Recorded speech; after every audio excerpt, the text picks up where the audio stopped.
Bonjour, bonsoir, bonne nuit, c'est Altistobro. Aujourd'hui on se retrouve pour une nouvelle vidéo Pokémon. Et bien sûr, de quoi allons-nous parler? On va tout simplement faire la review, comme vous l'avez vu, du 9e film Pokémon. Mais avant de commencer, je te laisse t'abonner parce que vous êtes énormément à regarder mes vidéos sans être même abonné. Et n'hésite pas à répondre comme d'habitude à la question de l'abonné dans les commentaires, je t'y répondrai. Et la question est simple, quel est le Pokémon qui ressemble le plus à Manaphy? Bref, maintenant que tout ça c'est dit, de quoi allons plus précisément parler dans cette review du 9e film Pokémon?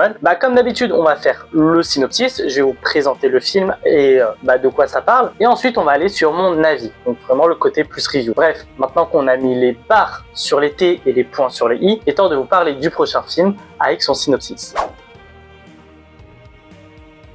Donc Pokémon Ranger et le Temple des Mers, c'est le 9e film Pokémon. Et de quoi ça parle? Il faut savoir que plusieurs siècles auparavant, il existait un peuple, le peuple des mers. Leur rôle était simple, cacher la couronne des mers. Un trésor d'une valeur inestimable qui ne doit absolument pas tomber entre de mauvaises mains. On revient à notre époque avec Sacha et ses amis. Ceux-ci vont rencontrer Elisabeth, une descendante de ce fameux peuple des mers. Mais ils vont également rencontrer Jackie. Alors non pas celui-là, mais celui-là. C'est un Pokémon Ranger qui a lui pour mission de protéger Manaphy, le prince des mers, mais aussi de retrouver le temple des mers. Et ça pour une raison simple, une menace arrive, et ce menace il s'appelle Fantôme, un dangereux pirate qui veut conquérir toutes les mers. Et pour arriver à ça, il veut tout simplement retrouver la couronne des mers. Mais malheureusement pour Fantôme, il est impossible de retrouver cette couronne des mers sans Manaphy. Donc il va devoir retrouver l'œuf de Manaphy. Bref, maintenant qu'on a vu le synopsis, il est temps de parler du film et de ce que j'en pense.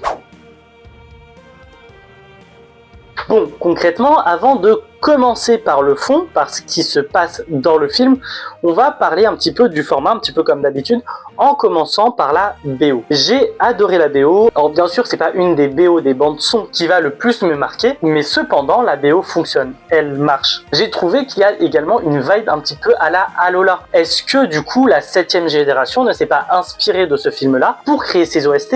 C'est la question que je me suis posée en regardant le film. Et c'est une question légitime en soi. Mais par contre, les OST sont vraiment très beaux. Pour l'animation, rien à dire, c'est quali, c'est comme d'habitude. En soi, rien à dire de plus. Maintenant, en parlant du fond, j'aimerais parler du rôle du Pokémon Ranger. Effectivement, le Pokémon Ranger, en soi, dans les jeux, c'est pas un personnage ultra mis en avant.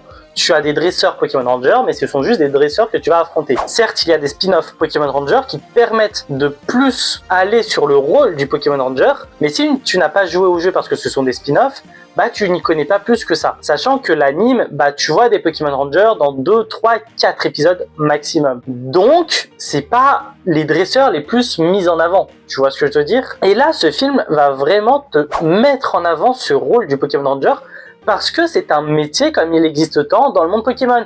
On a les infirmières Joël, donc les médecins Pokémon, on a les professeurs Pokémon, on a les dresseurs qui sont là pour le combat, les artistes Pokémon, donc quand je parle d'artistes, je parle des coordinateurs, je parle de ceux qui font des choses, tu vois, les danseurs Pokémon, etc. Donc tous ces milieux-là qui coexistent, mais le Pokémon Ranger, on en apprend encore plus avec ce film-là, et notamment son rôle, il est vraiment mis en avant. Utiliser des Pokémon et leurs capacités dans des situations bien précises, mais ensuite les relâcher.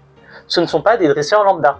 Ils capturent temporairement des Pokémon et les relâchent ensuite. Maintenant qu'on a vu un petit peu ce côté Pokémon Ranger, je voulais parler d'un personnage en particulier, un personnage qui est vachement mis en avant, et c'est tout simplement le personnage de Flora. Un personnage qui m'a beaucoup surpris dans ce film parce que on connaît Flora en tant que dresseuse, coordinatrice Pokémon, mais aussi en tant que sœur. C'est la sœur de Max dans l'anime Pokémon. Et dans ce film, on va avoir un côté très maternel de Flora. Alors oui, elle est jeune, mais être jeune n'empêche pas d'avoir un côté maternel. Et ça, alors avec qui elle a ce côté maternel, je ne le dirai pas, mais en tout cas, je trouve super intéressant de voir un petit peu cette facette-là de Flora, sachant que on n'a pas l'habitude de le voir. Encore une fois, on connaît Flora pour son côté très amical avec Sacha, limite amoureuse à certains moments, mais ça on connaît tous les fantasmes qui existent entre les Pokéamis et Sacha, enfin les Pokéamis, les protagonistes féminines et Sacha, Ondine, Flora, Aurore, Serena et compagnie, mais pas du coup le côté maternel, et ça j'aime beaucoup. Maintenant, avant de parler des Pokémon légendaires et d'attaquer le gros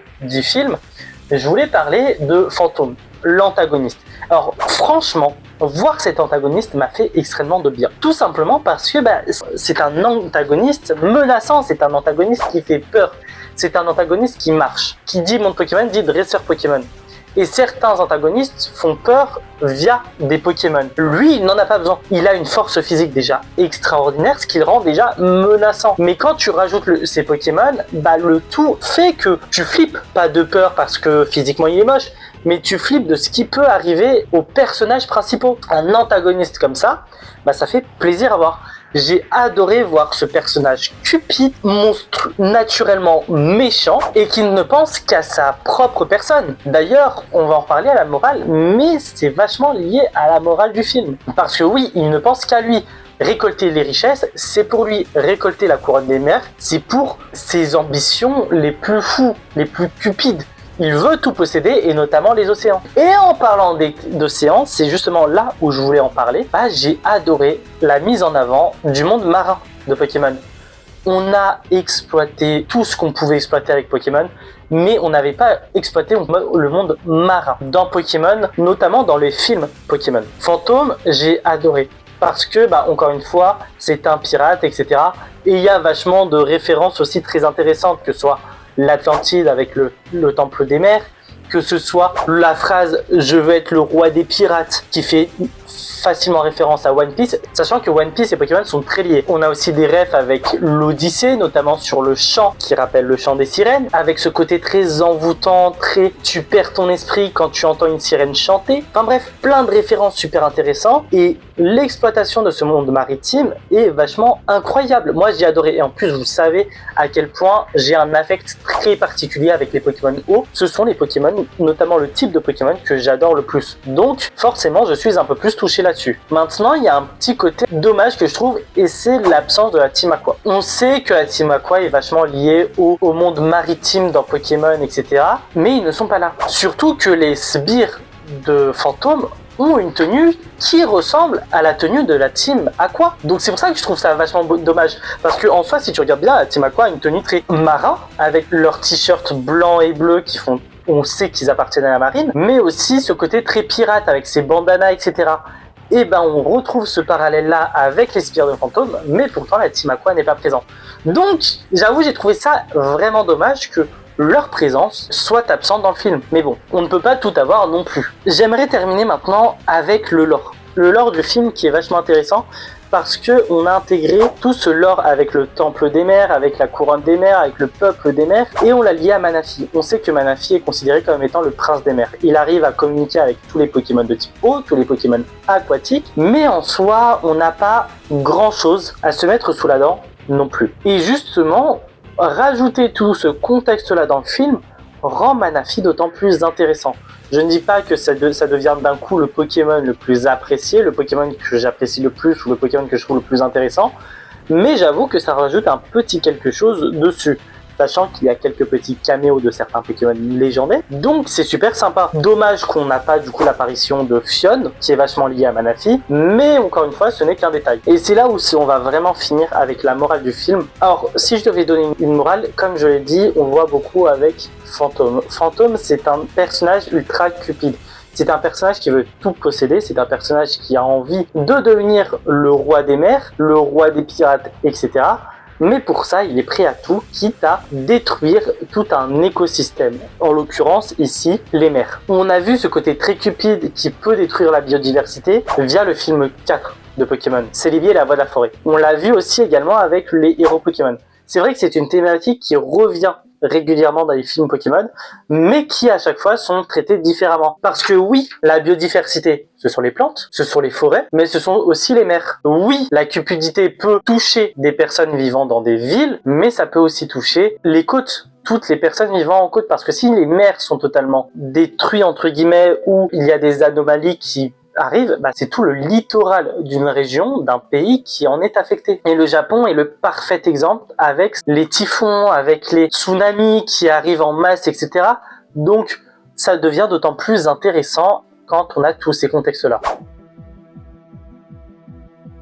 Bref, c'est ainsi que se termine du coup la review de ce film neuf, Pokémon Ranger et le Temple des Mers. J'attends tellement avec impatience le film 10 Franchement, c'est celui que j'attends le plus. Alors pourquoi, du comment, vous le saurez quand la vidéo sortira.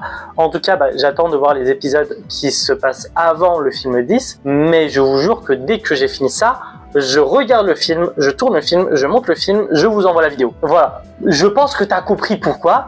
Mais ça, on en reviendra plus tard. En tout cas, je te rappelle la question de tout à l'heure. Quel est le Pokémon qui est fortement lié à Manaphy? Je te laisse y répondre dans les commentaires, je t'y répondrai. En tout cas, n'hésite pas à t'abonner pour rejoindre la Vongola Family. N'hésite pas à activer la cloche de notification pour être prévenu dès qu'une vidéo sort.